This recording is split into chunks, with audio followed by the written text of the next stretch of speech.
Hello everyone, कैसे हो आप सभी लोग। स्टर्लिंग एंड विल्सन का स्टॉक आज के दिन फिर से 10% के लोअर सर्किट में क्लोज हुआ। देखिए एक्चुअली ऐसा क्यों हुआ। स्टॉक का रिजल्ट तो अच्छा आया था ना फाइनेंशियली।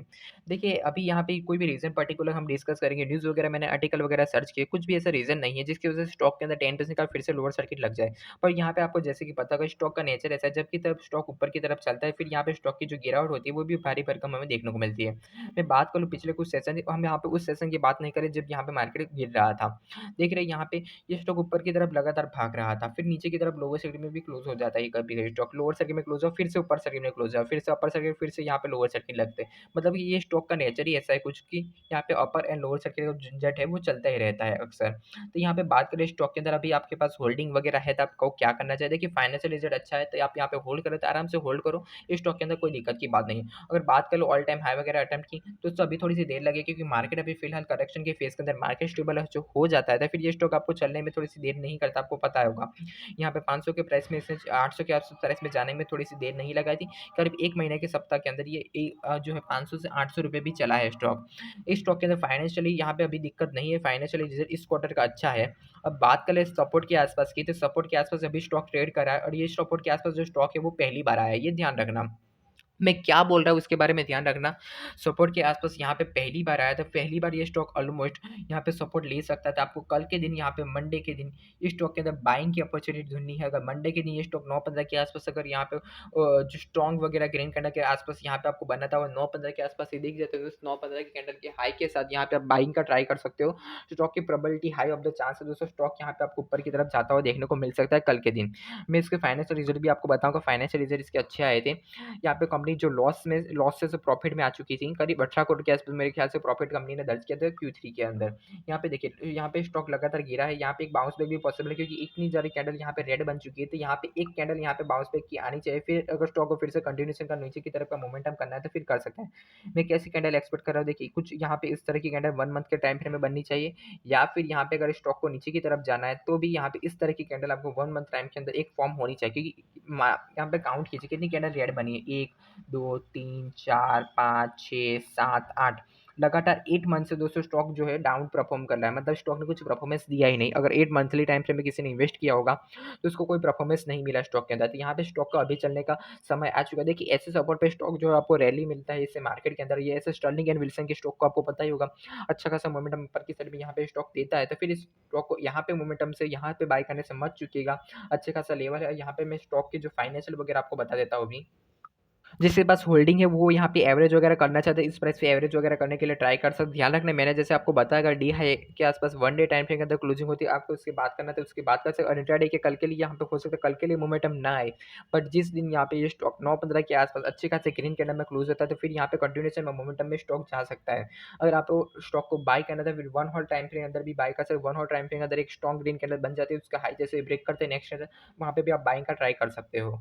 देखिए चलिए फाइनेंशियल देख लेते हैं। फाइनेंशियल के हिसाब से 1535 करोड़ का रेवेन्यू इस क्वार्टर के अंदर हमें देखने को मिला था। अगर पिछले क्वार्टर की बात करें तो पिछले क्वार्टर में 602 करोड़ का रेवेन्यू था। रेवेन्यू करीब डबल होता हुआ आपको यहाँ पे देखने को मिल रहा है, डबल से थोड़ा सा कम है बट आप डबल मान के चलिए। यहाँ पे पिछले क्वार्टर की बात करो, पिछले क्वार्टर में 1017 करोड़ का 67 करोड़ का रेवेन्यू था।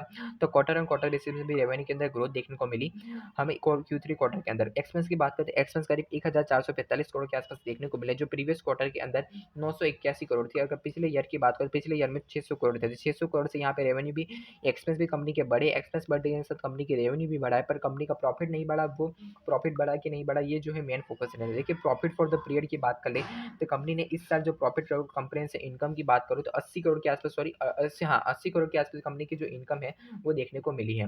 और अब पिछले क्वार्टर वगैरह में देखें तो पिछले क्वार्टर में करीब सितंबर क्वार्टर में 78 करोड़ की इनकम थी, और उससे पिछले क्वार्टर के अंदर कंपनी के पास सिर्फ 1 करोड़ का प्रॉफिट था।